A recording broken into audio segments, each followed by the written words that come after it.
Atenção emissoras que fazem parte da RCT, Rede Comunidade de Televisão para a Formação de Rede.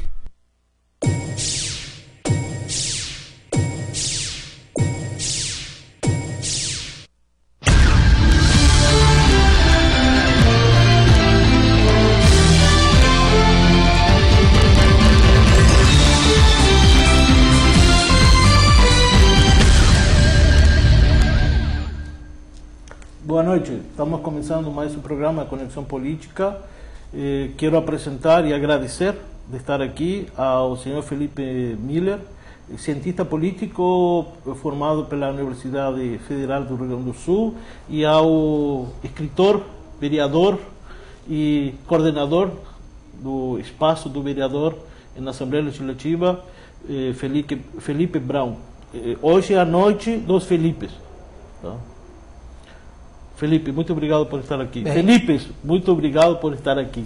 Obrigado também, obrigado pelo convite, e também gostaria de cumprimentar a você, ao meu xará aqui presente, as pessoas que nos acompanham através da RCTV. Eu também agradeço muito carinhosamente o teu convite, Eduardo. Com certeza o programa Conexão Política vai ser um programa aí que vai ter muito desempenho agora com o momento que a gente vive na política nacional, né? E estamos aqui para conversar, né? Falar nossas ideias, e o Felipe é um cara que pode contribuir muito pelo espaço, né, que ele ocupa. Tá, mas antes de falar de política, vamos falar de livros, de educação. Tá?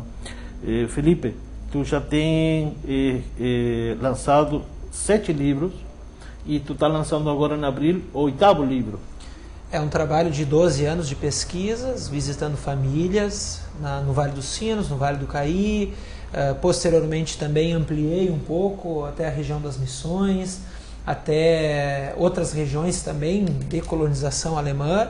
E iniciei com 4 livros, claro, em 2 anos, naturalmente, sobre os imigrantes alemães e seus descendentes.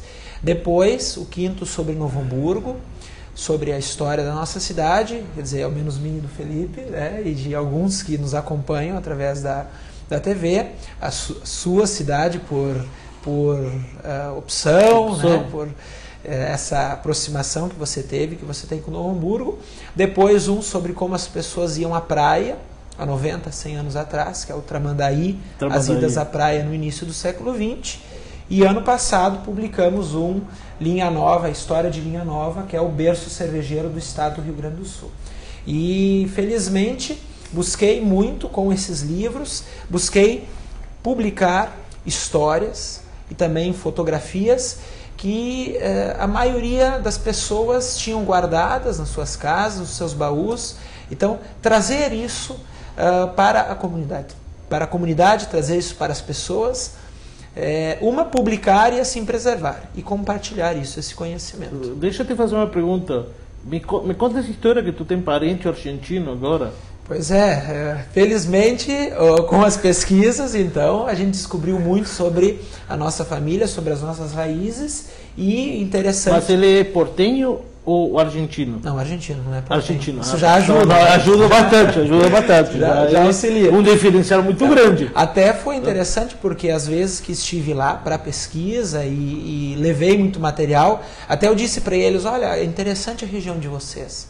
Vocês são um povo muito acolhedor. Qual é a região? Da província de Misiones, que é ali no nordeste da Argentina, uma província pequena.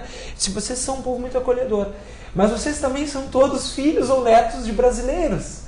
Então isso também ajuda, né, a ter essa relação, porque são famílias que saíram do Vale do Caí há praticamente 100 anos, fundaram eles localidades. São brasileiros ou são gaúchos? Eles são...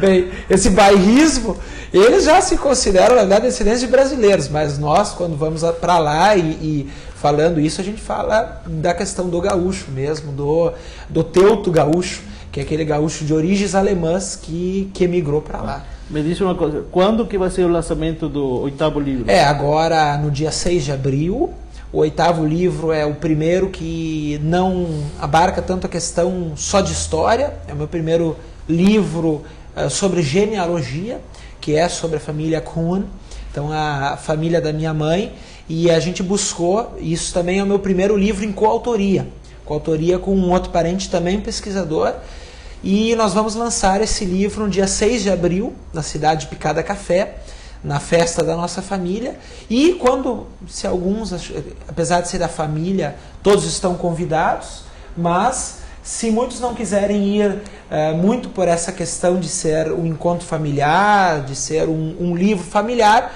a boa notícia é que para maio, para dia 19 de maio, já temos o 9º livro, que é em comemoração aos 190 anos da imigração alemã. Como esse é o ano dos festejos dos 190 anos, então com um projeto novo em maio, que aí volta mais para a questão histórica. Então, as biografias históricos de pioneiros da nossa região. Deixa eu te fazer uma pergunta, tá? Tu sabe que eu sou, tá, nasci no Uruguai, sou naturalizado brasileiro e nato, e todo mundo me pergunta, quando joga Uruguai e Brasil, por quem tu torce? Eu sempre digo, eu torço pelo Brasil, tá? Eu torço pelo Uruguai quando joga contra qualquer outro país. Quando joga a Alemanha, a pergunta que faço para vocês dois que são descendentes de alemão, quando joga Brasil e Alemanha, você torce para quem? Olha, eu não sei que o meu colega Felipe, eu torço para o Brasil. Agora eu vou deixar para o Felipe. Mas e se for Alemanha e outro? A Alemanha e outro, naturalmente a Alemanha, né, pelas origens. Eu vou ter que copiar ele, com certeza vou ter que torcer pela minha pátria, né? Mas se for outro time, com certeza a gente tem o sangue alemão, a gente tem pessoas da nossa família que falam o idioma, o dialeto alemão, né, aqui na região. E então, se o Brasil não tiver na final tiver a Alemanha, com certeza a gente vai torcer pela Alemanha, né? E é interessante porque muitas das famílias estabelecidas aqui na nossa região, elas já estão há 3, 4 gerações, ou algumas até mais. Então isso faz com que, eu digo sempre até com essa pesquisa, é importante a valorização da cultura germânica, das descendências dessas famílias, mas sempre, é claro, naturalmente no sentido, em primeiro lugar, brasileiros, porque somos, pelo menos 3, 4 gerações, a maioria das famílias. Muitas gerações. Né? Já é brasileiros há 150 anos. Deixa eu perguntar para o Felipe. Felipe, 2 assuntos que tu me falou que tu queria comentar eles. Primeiro, o marco civil na internet. Exatamente.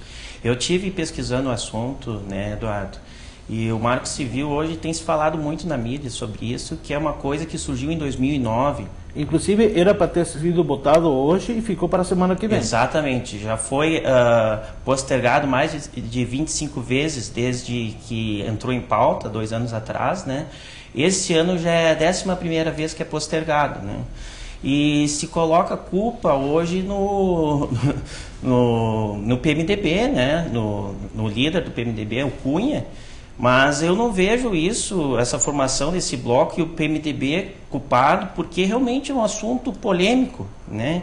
Existem países que a internet ela é controlada pelo governo e justamente esse marco civil da internet ele trata de direitos e deveres, né?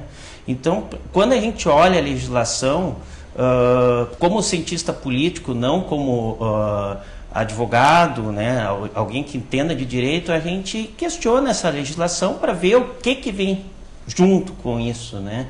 Então, quando se trata de direitos e deveres, às vezes pode ser mais direito, às vezes menos deveres, às vezes mais deveres, menos direito, né? Então, eu creio que o que está acontecendo em Brasília não é um balcão de negociação. Está existindo, no meu ponto de vista, pela minha análise dessa legislação e pela conjectura política, né, que a gente tem visto na mídia do Rio São Paulo, nos jornais, né, mais especificamente, é que está existindo uma grande discordância e essa aprovação que eles querem para logo é porque vai ter um congresso aqui no Brasil, internacional, sobre governança, né, na internet. E a gente sabe que, não sei se o Felipe concorda comigo, né? Mas o nosso Estado, ele cada vez está mais agigantado. Nós temos um Estado brasileiro gigante. No entanto, que a gente viu na época do governo anterior ao PT, o Fernando Henrique Cardoso, a questão da privatização, que foi uma questão tanto batida e foi segurada nesses 10 anos do governo do atual, né, do Lula e agora a Dilma, mas uns anos para cá, não sei se foi 2 anos ou 1 ano, eles começaram a falar em concessões, né? E concessões, na verdade, são privatizações. E então, na minha análise, né, como cientista político, eu vejo que o marco civil da internet é uma maneira de deixar o Estado mais forte, mais controlador, né? Pode ter o seu lado positivo, talvez, de trazer igualdade para quem tem esse serviço de internet, porque tem vários tipos de contratos, né? Mas, pelo outro lado, eles podem tirar essa liberdade que nós temos na internet, e muitos outros países têm, no entanto que na Europa isso aí já foi discutido, e lá na União Europeia foi uma coisa que foi derrubada, não se fala mais nisso. Também uma questão que nós falávamos antes, você cita uma questão importante do poder que está muito centralizado em Brasília, está muito centralizado no governo federal. No poder executivo, né? Isso, no poder executivo nacional. Só que, além disso, é preocupante quando você traz um bloco de questões para serem votadas juntas, só que às vezes ali o que de fato está por trás, por exemplo, e quais são os lucros que essas empresas vão ter com isso? E quem essas empresas patrocinam? O Cunha é uma pessoa que é patrocinada por algumas empresas relacionadas a essa questão. Então isso também é preocupante. Até que ponto existe por parte dele hoje, mesmo com quem ele representa, interesses até que ponto da aprovação ou não aprovação o marco civil da internet. Eu digo assim, cadê a linha de, por exemplo, até onde o assunto está discutindo para ser de um interesse comunitário, para melhorar, para a qualidade, para nós brasileiros, usuários, e até que ponto isso está sendo ou vai ser um benefício para essas grandes empresas. Ou para o governo também. Né? Tem governos, às vezes, que têm interesse em Cuba, por exemplo, né? Eu pesquisei, para te acessar informações estrangeiras, tu tem que pagar $7 a hora, sendo que o salário mensal lá de um cubano, em média, é $17 por mês. Eu vou pedir um minuto para vocês e voltamos à segunda parte de Conexão Política.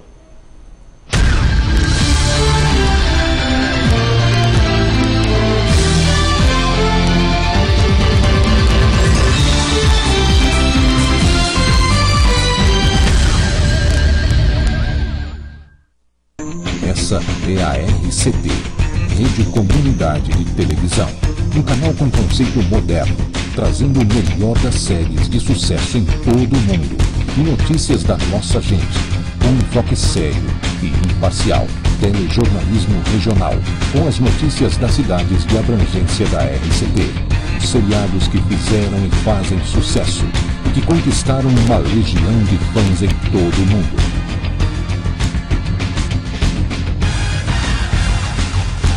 Um dos seriados de maior audiência em todo o mundo, Smallville.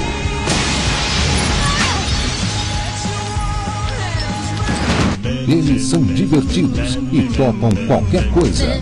2.5 Men. Ei, tá fazendo o quê? Tentando achar uma conexão plausível entre meus jingles e a Revolução Industrial. Emoção em Família, em 2 séries de grande sucesso. As Aventuras da Família Walton. Você pode ir buscar, eu vou com eles para casa. E o Dia a Dia da Família Ingalls, em um dos seriados mais profundos de todos os tempos, Os Pioneiros.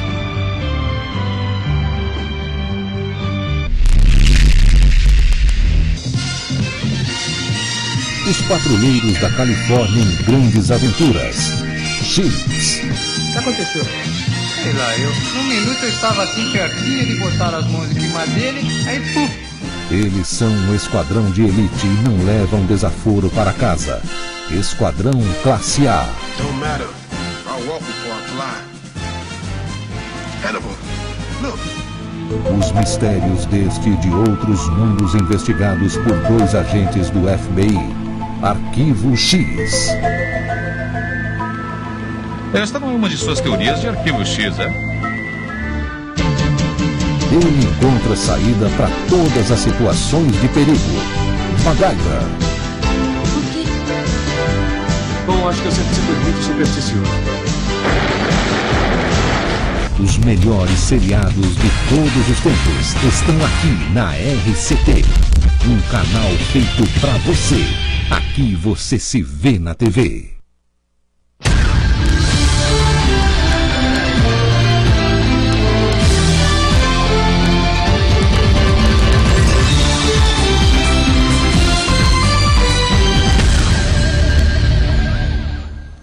Bom, voltamos, tá? E realmente o papo aqui continua falando sobre o marco civil da internet. E vamos continuar mais 2 minutos com o marco civil da internet, já que todo mundo se empolgou com isso aí, esse assunto. Com certeza, eu acho muito interessante, muito válido, né? E é uma discussão que, como foi adiada tantas vezes, no meu ponto de vista, pelo que eu analisei, né, pelo que eu vi, eu acho que isso aí tem que vir mais a público. A população tem que intervir mais, se ela concorda ou não como está sendo feito esse processo, né? Não simplesmente um blog que foi do Ministério da Cultura, que teve algumas postagens, que em torno de 1000 postagens, que vai se fazer uma lei que vai falar de uma coisa que é mundial, né? Não sei o que tu acha, Felipe.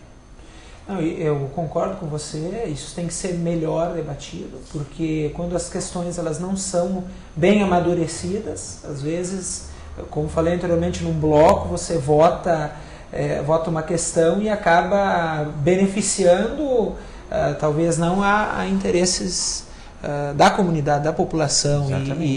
Então, agora esperamos que se discuta mais isso, né? Então, eu vou deixar para vocês, telespectador, mande sua pergunta. O Felipe Miller vai continuar vindo aqui para poder falar sobre o marco civil, para poder tirar suas dúvidas. Mande sua pergunta. Acesse www.rct.com.br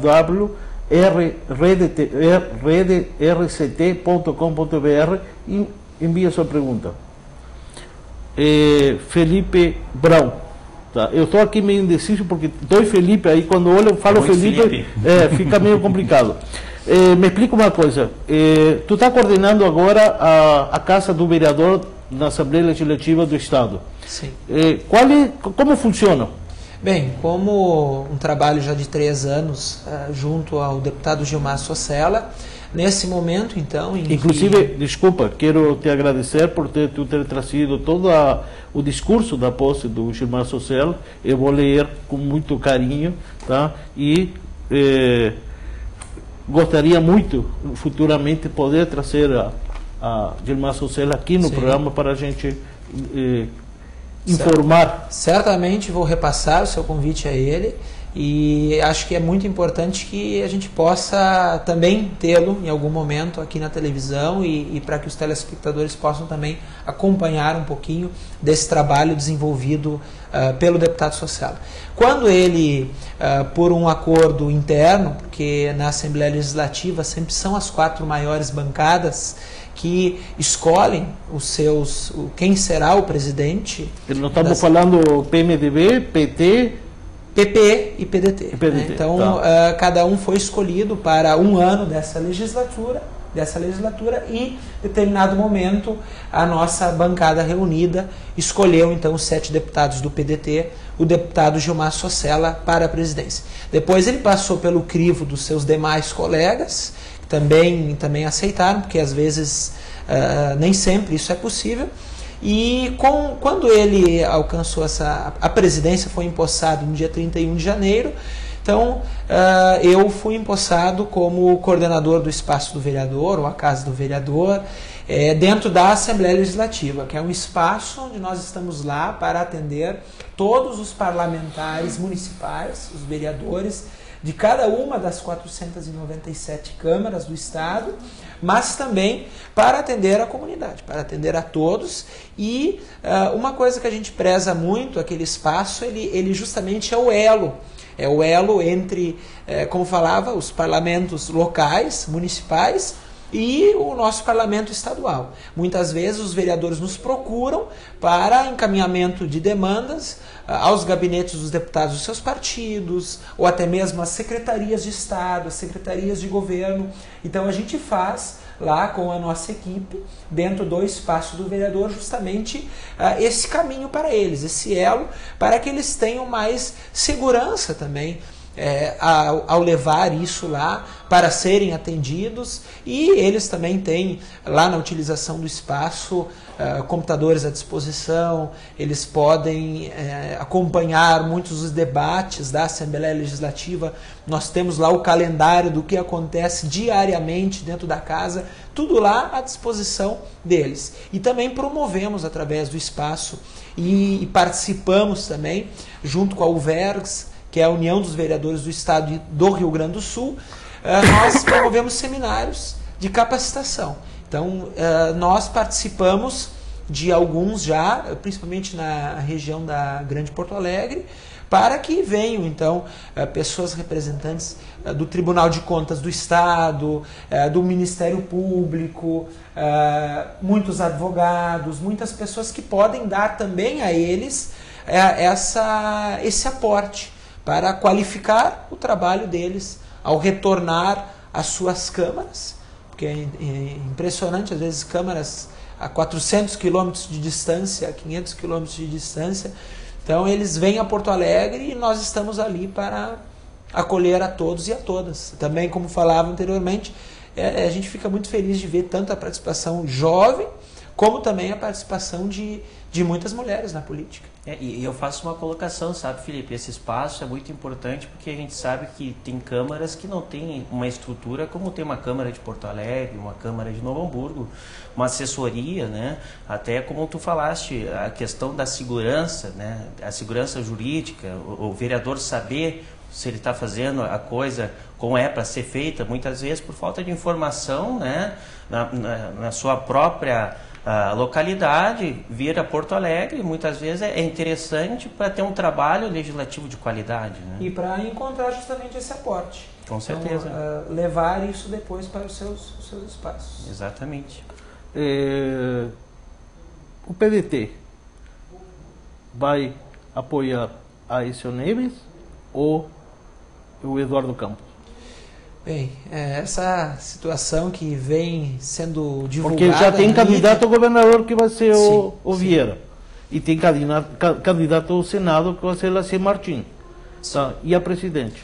A presidente ainda é uma situação um pouco, ainda um pouco delicada, porque existe uma resistência, existe um grupo muito grande querendo permanecer junto ao governo, que aí está, e o partido tem seus extremos também, né? Então tem um grupo com várias conversas, discussões, até que houve entre o próprio Vieira e lideranças do PSDB, porque por exemplo, a conversa também foi feita com o PSB, com outros partidos, mas a gente também não tem como ir contra às vezes uma decisão nacional do partido ou mesmo do próprio diretório nacional. Tá, mas o PDT saiu do blocão. Sim. Tá? O Felipe, o que está acontecendo no blocão? O PMDB rachou, tá? Porque aqui em Porto Alegre teve um fato histórico. Sim, o PMDB fez uma convenção com 2 pré-candidatos a governador, tá? E o Sartori, que ganhou com uma diferença muito grande, 72%, tá? Realmente a opção dele política é uma mudança muito grande contra o PMDB, no caso de Brasília. Porque o PMDB hoje tem o vice-presidente do Brasil, mas aqui no Rio Grande do Sul a indicação que o Sartori está dando e a resposta das bases do PMDB foi de que realmente não vai dar apoio a Dilma, tá? E realmente eles são contra o PT. Exatamente, isso é uma questão histórica. E agora está né? acontecendo com o Blocão, com o Eduardo Cunha, com o PMDB. Então, a pergunta é a seguinte: o Blocão em Brasília está a favor do Sartori, do PMDB Rio Grande do Sul, ou está em uma negociação para ampliar suas bases em Brasília? Como eu falei no início, né? Eu acho que não é um balcão de negócios. O PMDB, com certeza, a gente viu historicamente, né, que é um partido que tem participado de vários governos, participou do Fernando Henrique Cardoso, depois, com a chegada do Lula, embora não tenha participado da eleição, o Lula, depois do escândalo do Mensalão, precisou de ter base parlamentar e foi buscar o apoio do PMDB, porque realmente tem muitos parlamentares. É um partido de município, né? Um partido local, que tem muitas prefeituras, é um partido de muita força, né? E eu acho que o que pode estar acontecendo em Brasília é uma falta de habilidade política daqueles que estão no Planalto, porque, como o Felipe comentou, está vindo uma força muito grande do Planalto e às vezes sufoca o Congresso, e o PMDB e os outros partidos que formaram esse blocão estão se sentindo sufocados, não por cargo, porque a gente pode ver que os 2 ministros que foram nomeados a princípio do PMDB pela Dilma, nessa reforma ministerial, que foi uma mini reforma ministerial. Inclusive, deixa eu falar uma coisa, nesta reforma ministerial, o Vale dos Sinos está sendo privilegiado, porque nós temos, tá, o ministro Miguel Rossetto, tá, que ele é capilé, é de São Leopoldo. Então, nós temos realmente hoje um ministro a nosso lado. Nós temos que tirar alguma vantagem disso aí, entende? Tá? Não é um ministro que está lá no Ceará, não é um ministro que está em São Paulo, não, nós temos aí em São Leopoldo, ele é capilé, tá? Então isso nos ajuda muito. Com certeza, a proximidade, né, faz abrir um diálogo conforme no que ele possa ajudar na questão do ministério dele. As cidades aqui que são áreas polos, né? É desenvolvimento agrário que ele está, né? Isso é muito agrário. Então aqui a gente tem uma região agrária muito grande e se ele puder ajudar, a gente torce por isso, né? Ele tem que ajudar o Rio Grande do Sul, porque nós já fomos o celeiro do Brasil, né? Não podemos esquecer isso e podemos voltar a ser isso também, né? Porque é uma coisa importante. Felipe Miller, te agradeço a tua visita. Tá? Está convidado novamente para vir no próximo programa para falar sobre o marco civil, falar sobre a política do Rio Grande do Sul, do Estado e do país. Agradeço a Felipe Brown, tá? Realmente é uma satisfação receber ao amigo aqui, tá? E gostaria muito de que tu voltasse para a gente falar mais sobre o PDT, falar mais sobre política. As portas aqui estão sempre abertas. Sinta-se em sua casa. Tá? Obrigado a vocês por ter vindo. Agradeço também, Eduardo, e dizer da felicidade sempre de poder falar sobre esses temas que movem parte assim da nossa trajetória, desse envolvimento com a comunidade, desse envolvimento lá na Assembleia Legislativa, poder trazer e discutir e assim a gente está à disposição. Certamente outros momentos virão para continuar sobre esses assuntos, tanto o PDT quanto de demais partidos. Com certeza. É um espaço democrático, né, Eduardo? Isso aí tem que ser mantido, né? Todos os partidos têm que ter a sua voz, né? Porque a sociedade não é feita só de um partido. E eu agradeço também, novamente, pelo convite e espero poder estar aqui contribuindo, né? Porque a gente tem que levar a informação com seriedade para a nossa sociedade. Muito obrigado. Obrigado a vocês e voltamos na próxima semana, na quarta-feira, às 19h30, Conexão Política. Muito obrigado a vocês.